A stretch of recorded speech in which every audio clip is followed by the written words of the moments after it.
Hi, welcome to Tabs 2 Cents. Today on the show, we have Simon Handrahan. We're talking about investing. Hope you enjoy the show. Welcome to Tabs 2 Cents, the show where we discuss multiple income streams and macro factors affecting the world today. Welcome back to the show. Good to be back. Thanks for having me. Yeah, of course, anytime. So the last time you were on, I made a note here. It was September 27th, 2021, and you were actually episode 2 of the Tabs 2 Cents podcast. So welcome back. That was back when you were creating value, of course, but now you're margin of safety. And is it margin of safety now still, or is it margin of safety? Margin of safety, yeah. Yeah, since then you've had a lot of success with your Substack. I wonder if you could just give a little introduction for some people who may not have seen episode 2, which is probably most people. Yeah, no, for sure. It's been a long road since then, I guess, for both of us in some ways. My Substack's been doing pretty well there. I write up, all kinds of different business ideas for investments, publicly traded stock ideas there.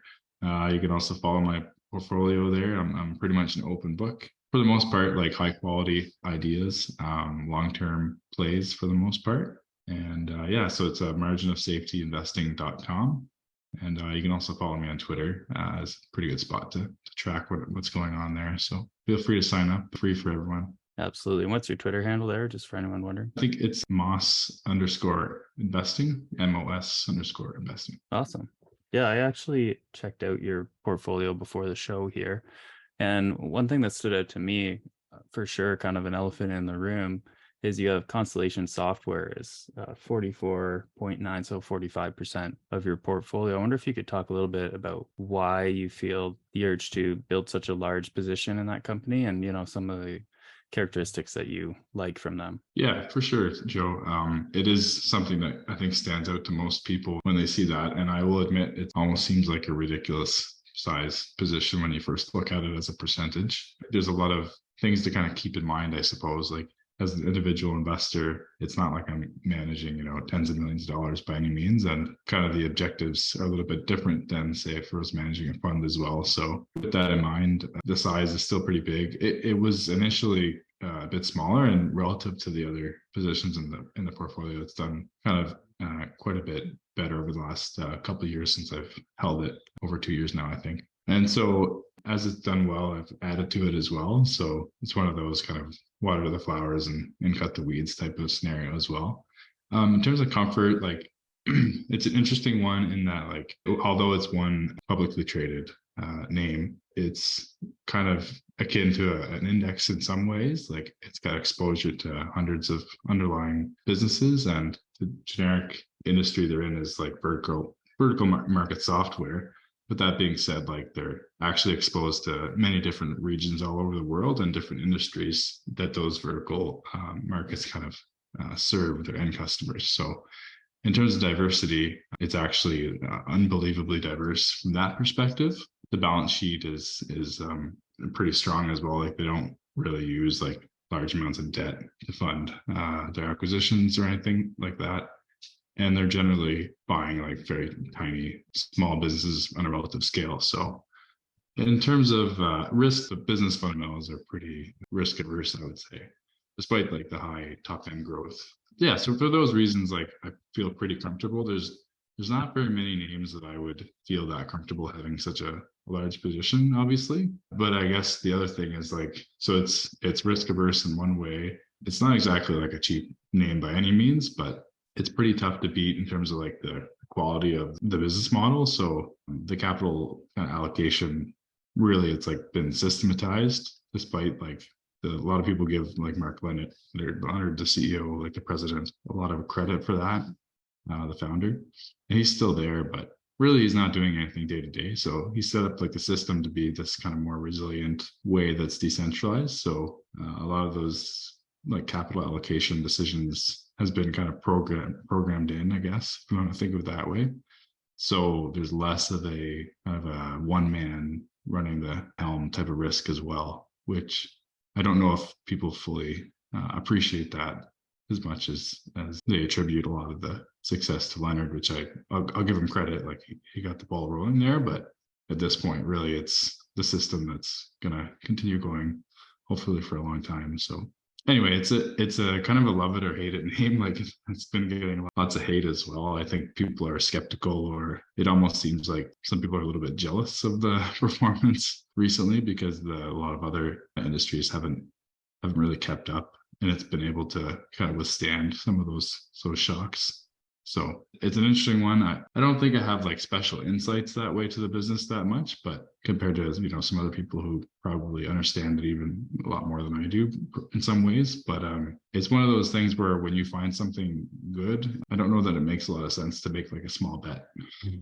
It's interesting, like you think about people who maybe would have identified something like Berkshire Hathaway decades ago, and if they fully recognized kind of the models being superior and Buffett being like the kind of the unbelievable investor that he was and he is, it'd be kind of astonishing to, with hindsight, look back and say, well, I recognized it, understood the value, and only put 2% of my portfolio into it. And then stuck up, equal weighted it with other names that I had no real like long-term quality aspirations for. So I think it's interesting that way as well. I don't know. What do you think? Like, would you ever really consider something like that, like such a high position? I don't.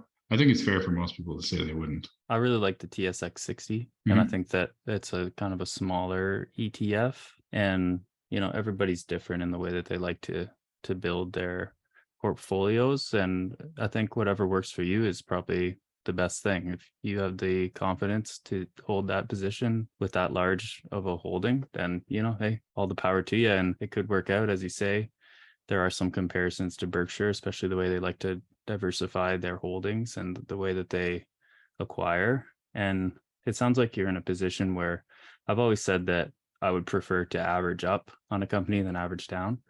And if you're kind of committed to dollar cost averaging into that company and it happens to appreciate for you along the way, then yeah, it's going to build. You look at Berkshire and there's Apple holdings, and that capital has worked out well for him. It continues to grow. And it's not like he's going to sell it. As you say, you don't want to pull out the flowers. So I think it's, a decent strategy if you have the gut for it. If it's going to go down 30-40% at some point and you can hold through that, then whatever works. And for anyone listening, there's a really good We Study Billionaires episode. It's 696, and Clay Fink talks about Mark Leonard, and they go over Constellation as well as an investment. I think it's a great listen for anyone who's interested in that stock as well, which is during that episode, one thing that stood out to me is their serial acquirers mentality. And I know that that's something that you're really interested as well. I know you've written a blog on it, a Substack blog.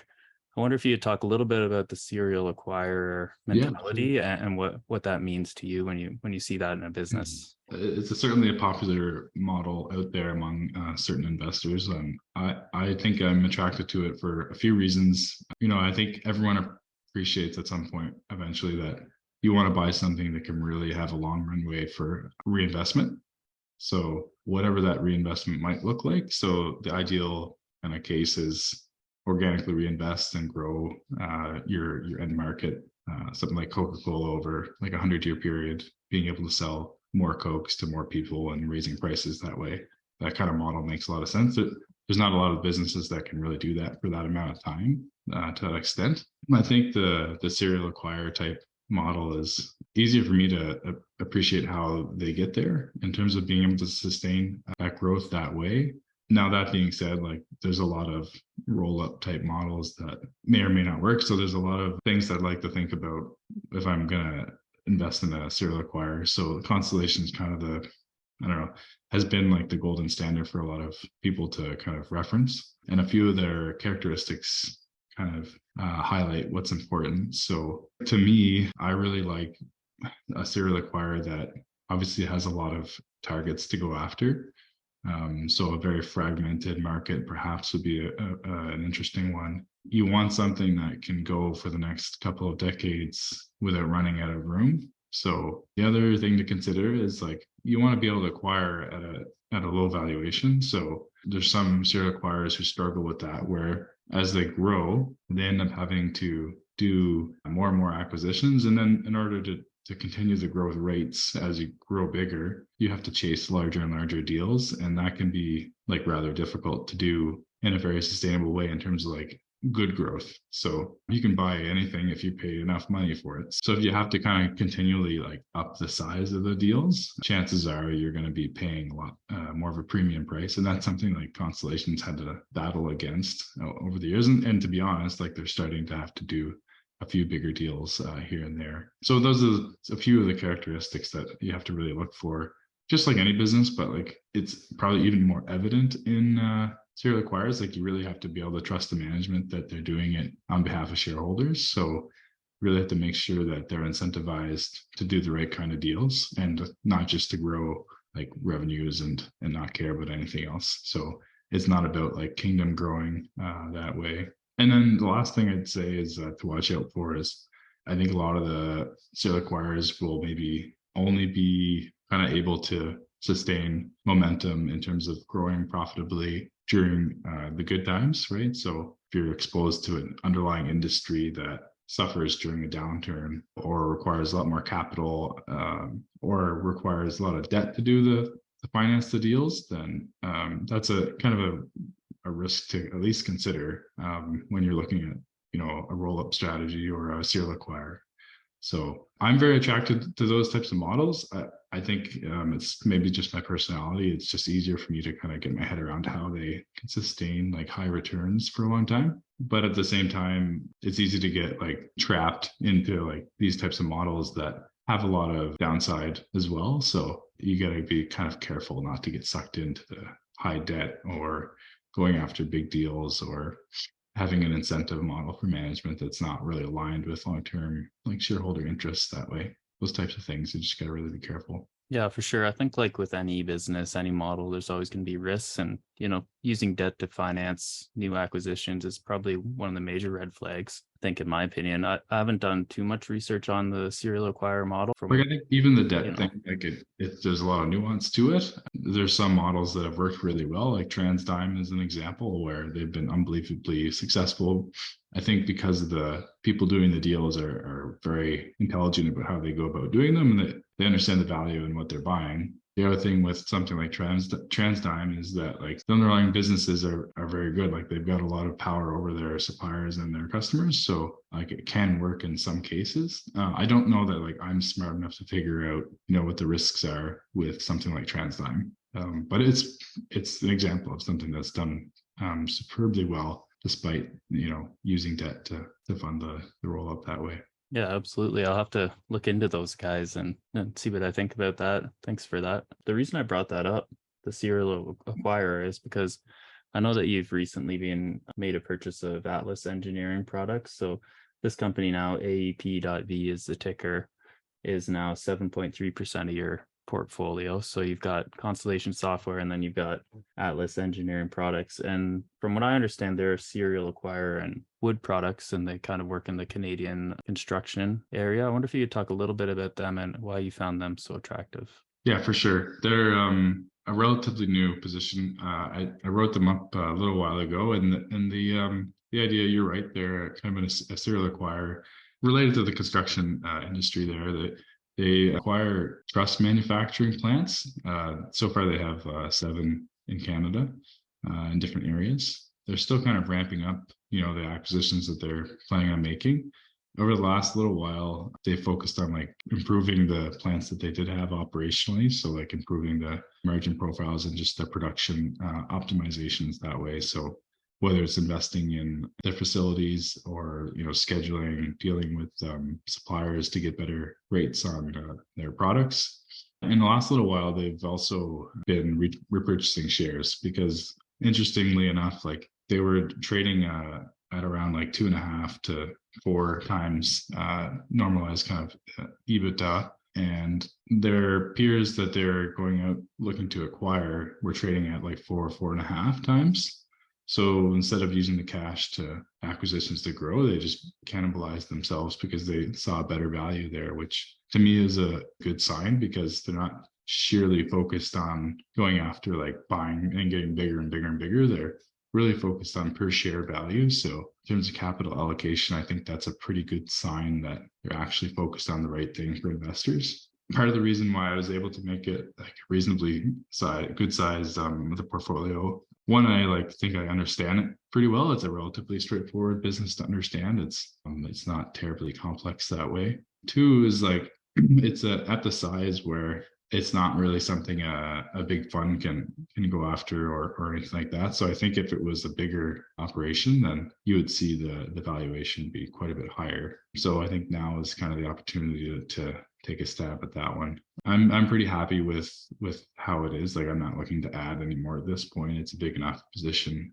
there that way. There's still definitely some risk. It's exposed to new construction in Canada. And as you know, it's been with rates going up and stuff, there's a bit of a short-term crunch, I think, in housing in some sense. Affordability has been tough. So there's definitely some short-term headwinds there, a little bit of short-term risk. But their balance sheet's been, I think, pretty strong. So I don't know that there's a scenario where they have any problems that way longer term, but they may, their growth might slow over the shorter term that way. So yeah, the other interesting thing about them is that they're run by their founder, Hadi Abassi, and he's been really I would describe him as an interesting character for sure. He's I think very fanatical about the business. He's been in the industry for 30 years and it's kind of his baby. So it's an interesting case where the founder's still there. I think he's figured out recently some of the value of thinking the capital allocation strategy a little bit more clearly.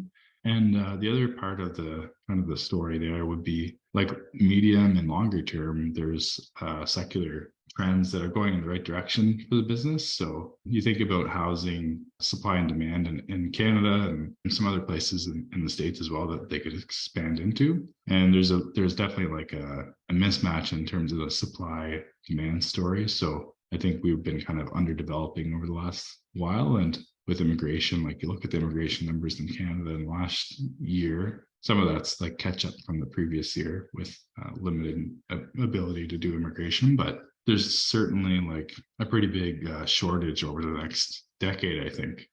And I think if you couple that with some of the challenges with labor for construction, the idea of doing truss work offsite and then shipping it on, the whole trend in that area at all is that it saves a lot of effort on site. So I think those things coupled together, the housing shortage, so that will mean that more new builds are required. And then you couple that with lack of skilled trade for the construction.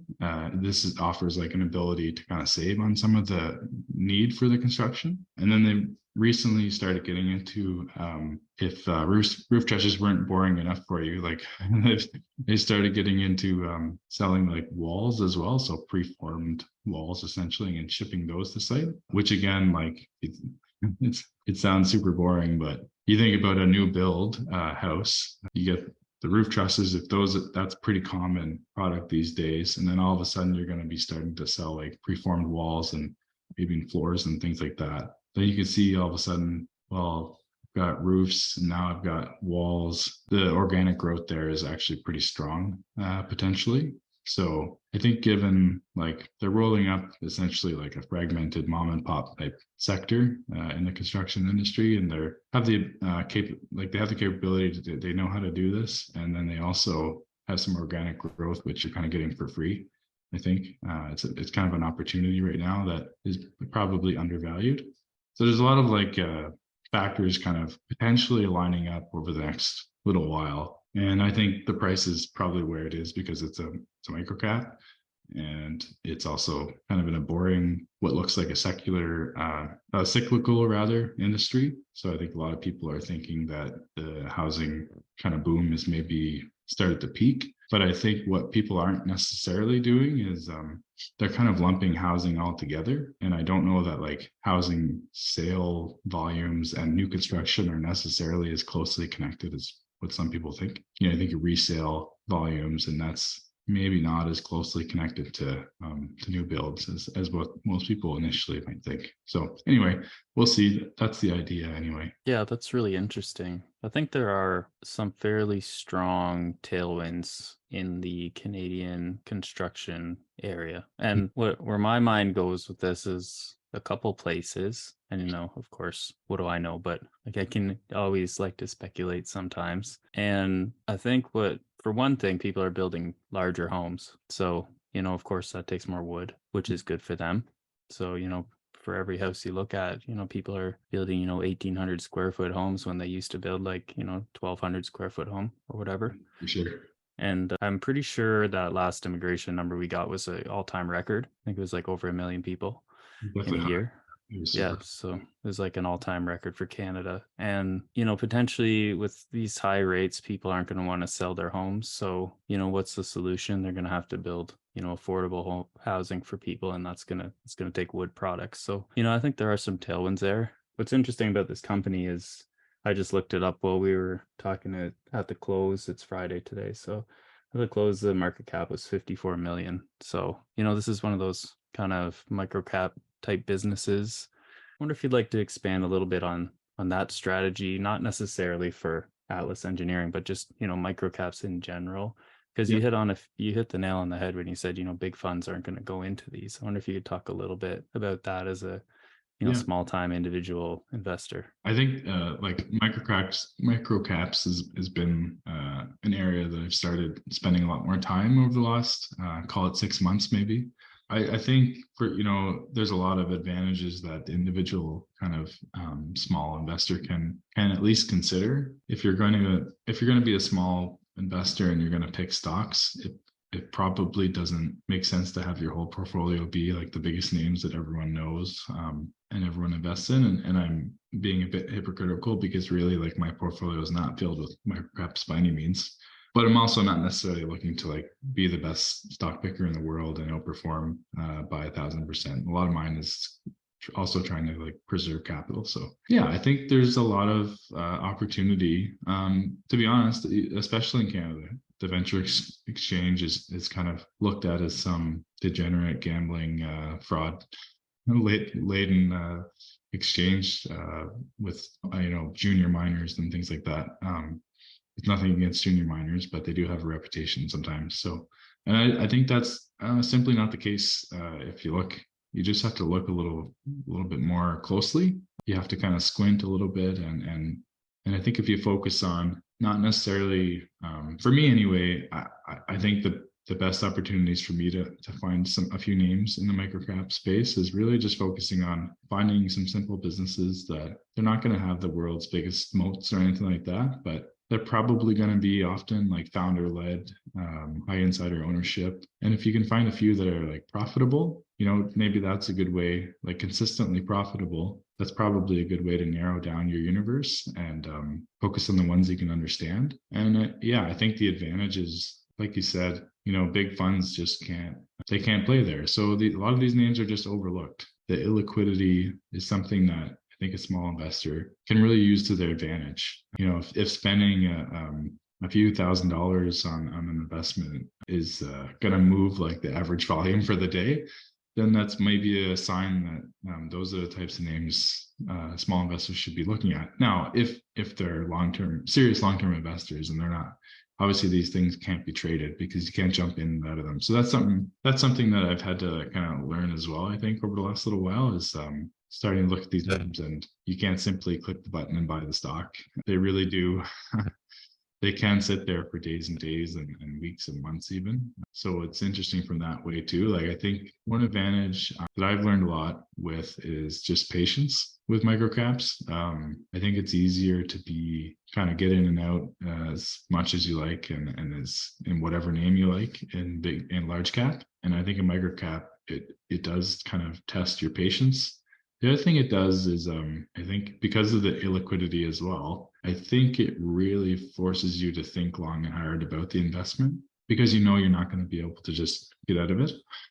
You're putting yourself in a position where you really do, you can't kind of fake yourself into it. Like you do have to think about owning it for years, I think, at that point, if you're gonna buy it. So I think that's an advantage mentally. I know it is for me, compared to a name that I could trade in and out of all day and the market wouldn't even know I'm there. I think it's an advantage because it really forces you to think more than you maybe otherwise would. Yeah, for sure. I think it's a different style of investing. I know that I've bought some small cap stocks, and generally, one thing that I learned as well was to kind of let the price come to you. If you're patient, because it is so liquid, as you say, sometimes these stocks will move down, 10, 12% in a day. And then maybe that's the time when you buy a little bit and then, let them roam around. And you can't necessarily let those, movements in price get to your head, because there will be a lot of volatility just due to the nature of the business and microcaps.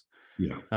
You said a couple things there. One that just sort of brings me back to a couple prior podcasts, and I had Andy Wong on here, and one thing he said that his dad taught him, which was he was a major fund manager, was that earnings matter. So that's kind of just his motto, is that earnings matter, and if you get a company that continues to grow its earnings and every quarter is showing some growth, microcap or not, that could be a good company. So maybe it's one that's valued a little bit better because it's overlooked from larger funds. And another thing that you mentioned was maybe these companies as well, because they're not as large, they don't have the best margins because they don't have the economics of scale to back them up. And I had Shibam Garg on here, and one thing he said about, we were talking about oil companies, and I said, well, what about scale? Like you get your Shells of the world who can just build these massive margins because they have scale and everything's a little bit cheaper to them. And he said, well, if you believe in the oil thesis that the price is going to be high for longer, these companies will get scale eventually. So if you think their earnings are going to continue to grow and the business is going to grow, then over time they'll get to that scale and they'll be able to extend those margins. So there's a lot of upside, and there's also a lot of risk in microcaps. It's just kind of more of a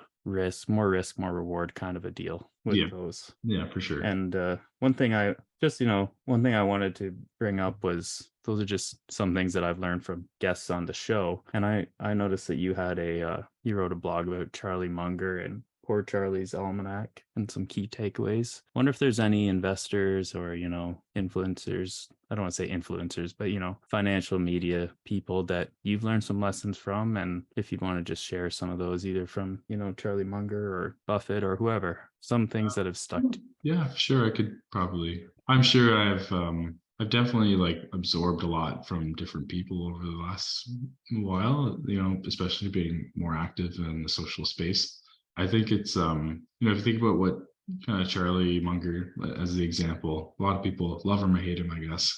He didn't get to where he is by being dumb, but also I think the bigger takeaways from a lot of these people is that they're able to think independently. I sometimes see, I think the lesson that Charlie likes to put on the world is, he has strong opinions about the things he has strong opinions about, and then he has no real opinions about the other things, which I find interesting. And then you look at someone like Joel Greenblatt, for instance, and the guy just loves figuring things out. And then he has that combined with no real emotion towards his ideas. So I think those are some of you look at all the best investors, and I think that often what they all have in common is they don't really let their emotions come into play when they're thinking. And they're also not influenced by dogma. They have their own beliefs. They might be able to learn from other people and continue opening their mind and learning different things, but they don't let other people kind of influence their brain that way in a dogmatic way. So in a way that isn't based on anything.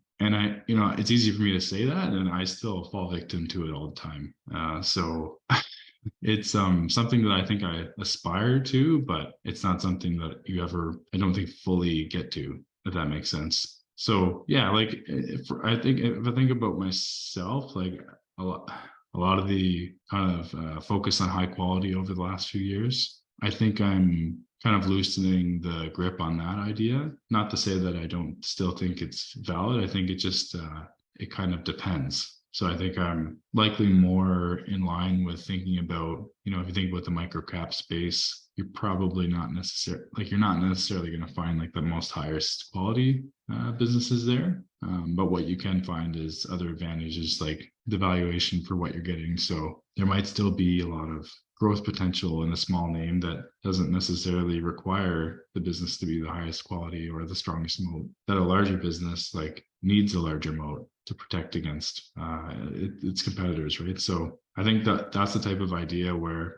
my thinking is starting to evolve on those things, and I'm sure it's being influenced by all kinds of different factors, but I like to think that I'm kind of developing some of those ideas myself by reflecting on my decisions as an investor. So yeah, I think those are the takeaways from like the kind of the Charlie Mungers of the world is you should be kind of continually learning, and like I look at you and what you're doing with your podcast, and that's a great example too. Just like trying to learn from different people, and you're not necessarily being influenced by them, but you're taking away little bits and pieces that make sense, and you're building like your own lattice work of mental models. So that makes sense.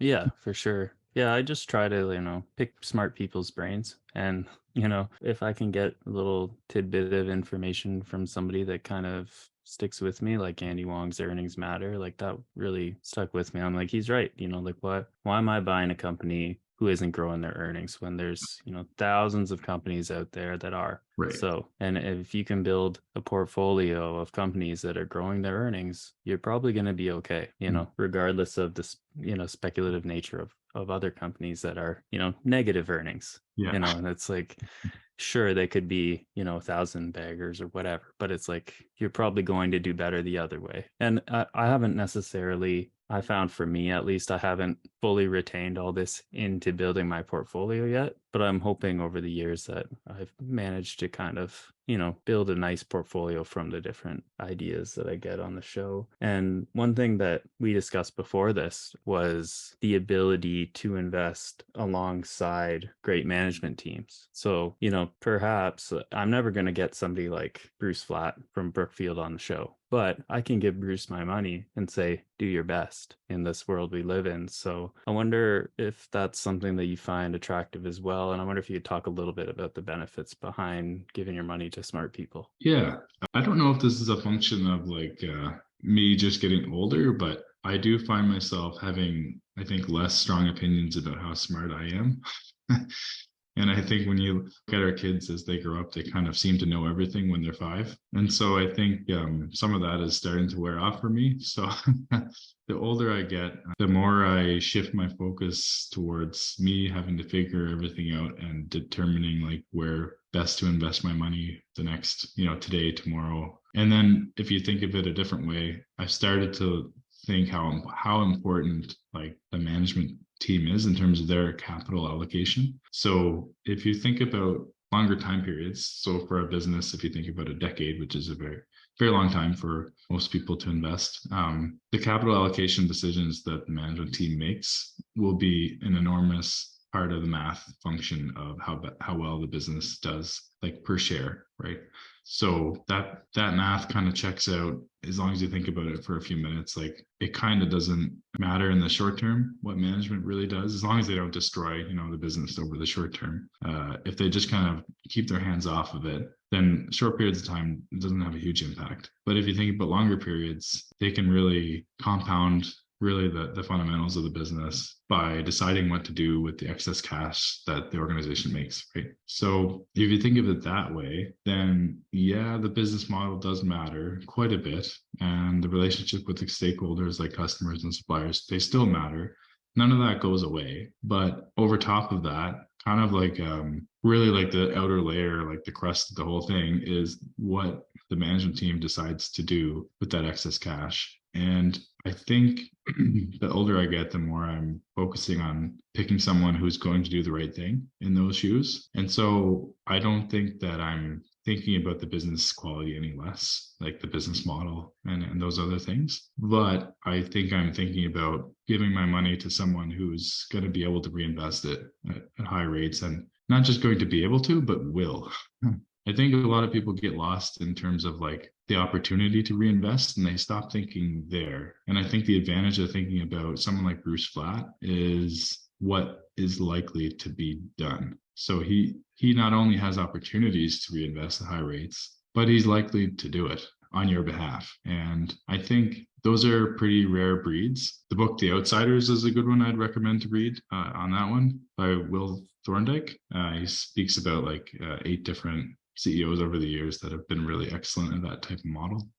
And I think like Mark Leonard is another constellation. I think that's another reason I'm kind of comfortable with that position. But yeah, like Brookfield, to me anyway, I know it's a bit controversial right now with some of their holdings, but to me, I'm kind of comfortable with that type of individual kind of reinvesting what theoretically kind of belongs to me, the future cash flows. If you think of the future cash flows of a business belonging to the investor in some way, then you really are putting your trust in management to do the right thing with those cash flows. And someone like Bruce Flatt has traditionally kind of been able to demonstrate that he's going to do the right thing there and is aligned his interests as well. So it's kind of a long-winded answer, but I think it's not as easy as saying like I'm making some kind of jockey bet. I don't necessarily like that analogy as much. You know, you hear some people saying it's a bet on the jockey and that kind of thing. And I think if it's just a bet on the jockey, I don't know that that's quite enough for me, but that's kind of how I think. I'm still kind of forming my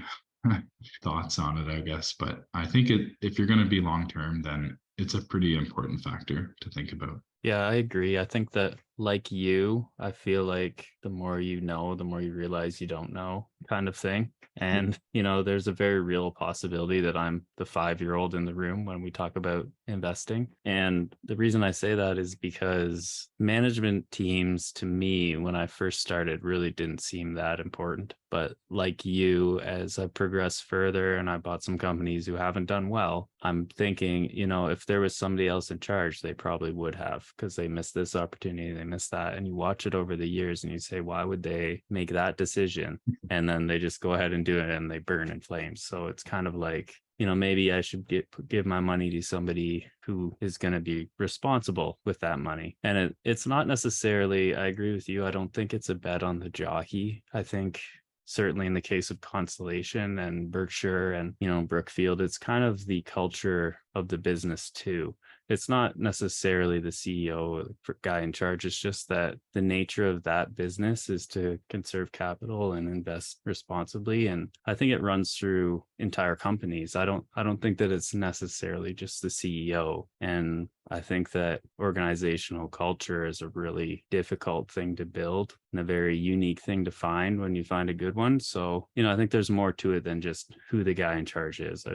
Obviously they make the most important decisions, but they're going to surround themselves with the right people too. Yeah.